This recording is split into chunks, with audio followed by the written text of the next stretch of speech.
Let's start this week with Mike Closer. He's been on a few times the last few weeks, turning out to be a really great guest. He's a social media star, mostly known through Periscope. You can find him also on Twitter at @thebestcloser. I don't know if he's verified yet. You know, Twitter likes to say who is in the cool crowd and who is in not, but I'm sure he will be very soon.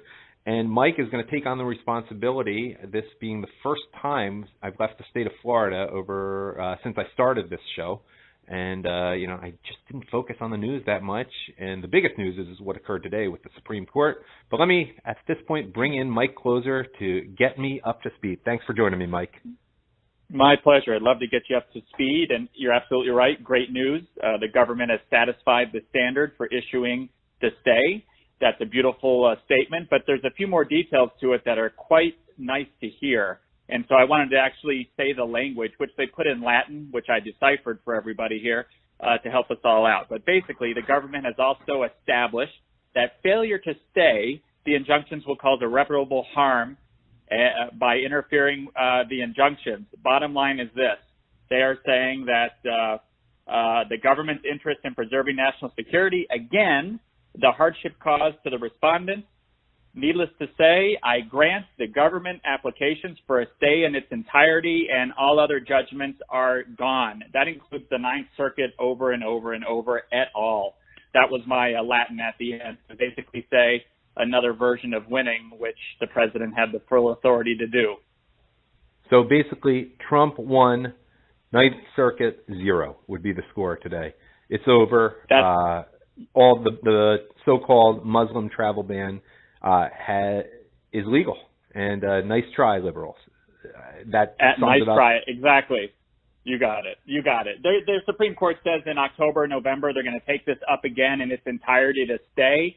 But what will happen between now and then is that Congress will take this up. We'll put some things in place that'll put this in order. But we really needed 90 days to get some things in order, Adam. The truth is we need about a year to shut things down and to clean up our backyard. I don't know if we're going to get a year, but it's a great start. But things have already slowed down, of course. I mean, just the knowledge that the government isn't going to be as friendly to illegal aliens has actually slowed the flow of illegal aliens. Every illegal alien is a person who has to make a conscious, rational decision. Is it worth it to go over there? If I'm going to be sent back imminently is a consideration. And this only makes it, I guess, a greater opportunity cost to them. Absolutely. And on top of that, don't forget that we've also been arresting and not catching and releasing the MS-13s and the hardcore illegals, which roughly are about 2.2 to 3.2 million of those out there. So not only are we stopping them from coming in, but we're also shipping them out without letting them come right back in, as per the last administration. So that's all positive as well on top of it. So the kind of illegals we would most want not to come into the country are probably the ones who are being affected the most. I mean, those who may just be here to work aren't going to be as sensitive because they're less likely to be arrested, I would imagine. Absolutely. Spot on. In fact, some people in my show this morning, Adam, started telling me that who's going to pick all the crops? Right. So I came back with these facts, and the facts are this. 43% of all food stamps that are given are to illegals. 95% of all warrants issued for murder in L.A. alone are illegals, and this one, 2% of illegals are picking crops and 41% on the welfare system. 80% of every job, Adam, right now does not require a college education. So for those that are being picky or choosy, they're going to have to start doing those JOBs, and actually the pay can be quite good. Yeah, not to play devil's advocate, but I have, down in South Florida, I know the owner of a famous place called Robert Is Here, and he laughs at the idea that anyone who is actually American would do the farm work. I mean, it's hard work picking the crops down there. At least I don't know what it's like outside the southern part of Florida. But he says, well, no, it's all not necessarily illegals, but a lot of illegals who are picking it. And he doesn't know what he would do if a lot of them were sent back, but maybe a lot of them do lay low and simply do the work and aren't committing crimes. I don't know. I mean, but a high percentage is picked by illegal aliens, no doubt. But it's, there's statistics. That's a good point. But don't forget, 98 million people are on government assistance. Now, the truth is we only need 20 to 23 million people need government assistance. The rest will be picking crops. They used to be manufacturers, Adam, but we lost manufacturing over the last 15 years due to climate change issues and all the fake green stuff that was going around. So that affected the U.S. greatly. So it's definitely a trickle down on that one. Is the opinion even written yet, or just the decision given? I mean, and I'm, by the way, interviewing Mike at 2:37 p.m. Eastern time. Well, 2:30 p.m. is when we started Eastern time. Is the opinion even available yet as of now? Not available yet, but here's what they did say. This opinion did not show dissension. What they said was this opinion was given by the court as a group, and there's a Latin term for it. I think it might be certiorari. But anyway, it's written as a group and not written as one of the Chief Justice did not put this out. It's the group. So I'm sure we're waiting on the final opinion to be read. So essentially, the Ninth Circuit is to the left of Justice Ginsburg, Justice Breyer, Justice Sotomayor, Justice Kagan. I mean, if this was a unanimous opinion, that's the way it seems. It is. It is. It's great to hear. It would be interesting, though, on your comment to read what maybe some of them did say. I definitely would have gotten something out of that. But with that news, Justice Kennedy may be retiring soon. Yes, and again, we know Ginsburg might be at the heels. And Thomas has expressed an interest in retiring, though he's not as old. But, I mean, this is a big deal. This sort of is more important, quite arguably, than everything going on in Congress. Now, I also saw they're going to actually deal with the gay wedding cake issue in the Supreme Court, and that news just broke, so you may not have even heard it yet. I did. I hear they're going to listen to that, which I think is a long time coming. That's very interesting. That's coming. Also, I call it the balance of power has shifted, not just in Congress, but now in the court. So now the branches of government have shifted power, and with one or two more justices, that's almost 3 decades of the future of the United States decisions, erasing the Ninth Circuit Court, as you know, has been so far left that things are going to start flipping over the next decade plus in a positive way to support conservatism, that is.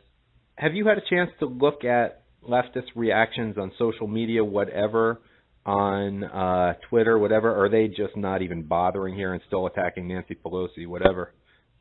Not even bothering. I haven't seen much on it at all, and chances are they're going to come up with a new narrative and pick on someone else. If it's not Kushner or Sessions, they're going to move on to the next person to go after. But I didn't hear the word Russia today yet. It's been slowing down.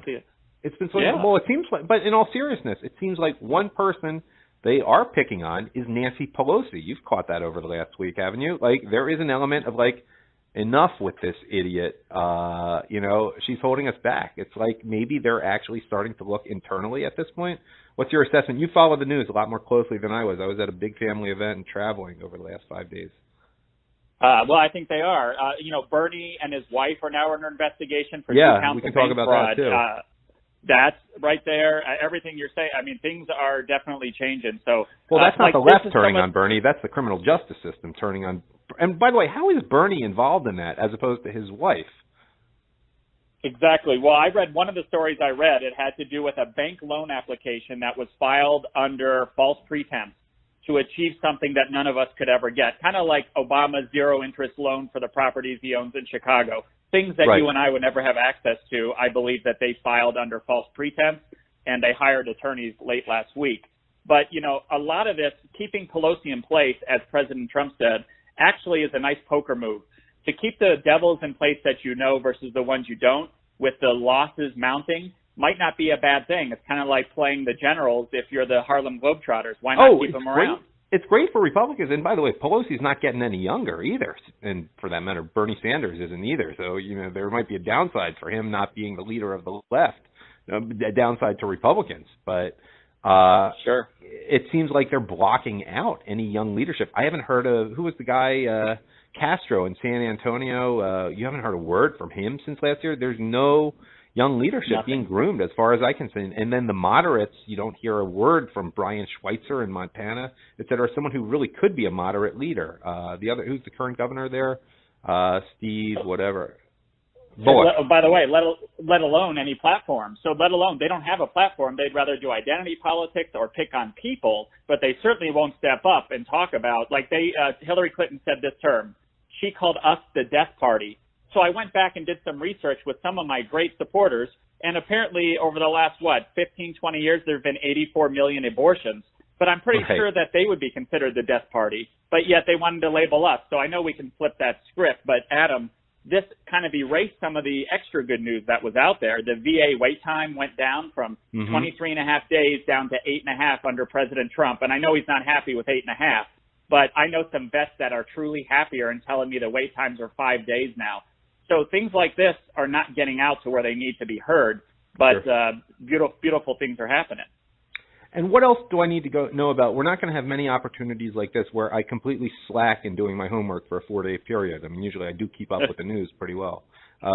We have another 4.5 minutes left. So, I mean, whatever you can inform us about. You're the first guest of the week. Absolutely. The largest stock market gain in U.S. history in the shortest span by any sitting president. That's a nice thing to have on your resume as a beginning.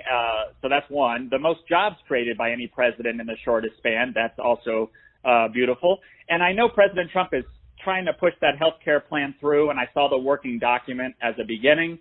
At the same time, I understand what Cruz is saying and what some of the libertarians are saying, and it does need some massaging. But really, if we're able to get it to the floor this week, I think that's a major undertaking. And they're working more days in a row, Adam, than they ever have because, Congress works part-time. They get paid full-time, but they work part-time. Well, maybe to be fair, it's because the weather's been so crappy in a lot of places, especially in Florida where I am. But no, I don't think that is. Oh, you know what else? You noticed, you know what last night was, right? A certain month, a certain holy month was ended, and a certain celebration did not occur in the White House. That is true. Ramadan, yes. What do you make of that? Was that very insensitive of President Trump, or was that sending a message, or what? The best message he sent was getting rid of the prayer room that was put in there where the China room was. I'm so proud to say that President Trump's, one of his first orders was to erase the Muslim prayer room. And I've had 3 tours there, and I've seen the China room, and it's I don't know if have you had a tour? No, and by the way, I said it wrong. I think it was 2 nights ago that ended Ramadan, not last night. No, I have not seen the China room. I didn't even know that there was a prayer room. What was that, a Muslim prayer room in the White House? It was. I didn't even know that. Room for the first, the first. See, why would Barack Obama need that? Yeah. Why would Barack Obama have needed that for anything? Huh. Yeah, exactly. I wonder who he was pleasing in the Oval Office, let alone right outside, right? Himself, Absolutely. Wow. No, I did not know about that. Well, it makes sense. I imagine it wasn't put in before Barack Obama was in there, but interesting stuff. Yes, absolutely. It's a nice beginning to see that he's fighting for us and our sovereignty and freedoms are being represented. So I'm happy to say that. And this morning I took the time to go over some things about, what some of the folks in Congress make, what they make for life. And it was quite disturbing. And I know I have maybe one more minute here, but I just want to give you a quick example. A U.S. president makes $180K for life. Senate and House members, 174. Speaker of the House, 223, and Majority and Minority Leader, 193, Adam. But a teacher makes $40,000, 65, and a deployed soldier, 38,000. And we're sitting here talking to people that work part-time, getting that type of money for life. They should be investing like we do. They should take the fund that's called the Congressional Retirement Fund, shift it over to Social Security, and that would totally make it solvent for 3 decades, thus allowing us to move forward on everything that represents America. Great. Another minute or so. Any final thoughts you have? And please close with all the way people, and no pun intended with that, all the way people can reach you and find out more about you, Mike Closer. And by the way, this was really good. I might have to make this a regular segment on the beginning of Monday shows. But just much take it from here. Appreciated. Thank you. Much appreciated. Well, people keep saying the winning continues, but you don't hear it on media because some only give it 31 seconds, let alone sometimes 0. And I'm not even giving credit to Fox News or others because I don't think they're doing it justice. It's folks like you, Adam, or me that broadcast the news direct to the people. And I think that's the best way to handle it. And every day I take tabs on the stock market, how it's affected, everything by President Trump's decisions. And by us getting the news out there, we're setting the proper narrative. So it makes me feel a little bit better that the AP does not mess with the telephone game that's become our manufactured news of today. So it's definitely great. But I broadcast on Periscope at The Best Closer. I'm also on Twitter You can find me on Brax, B-R-A-X. It's a new app. Please check it out, brax.me. And I'm also on Gab, which is sort of the Australian version of Twitter, but growing quite extensively. And so it would be a pleasure to come back on Backlash on Shark Nation Radio anytime, Adam. I really appreciate that. Mike Closer, thanks for going on and being so comprehensive here in particular. My pleasure.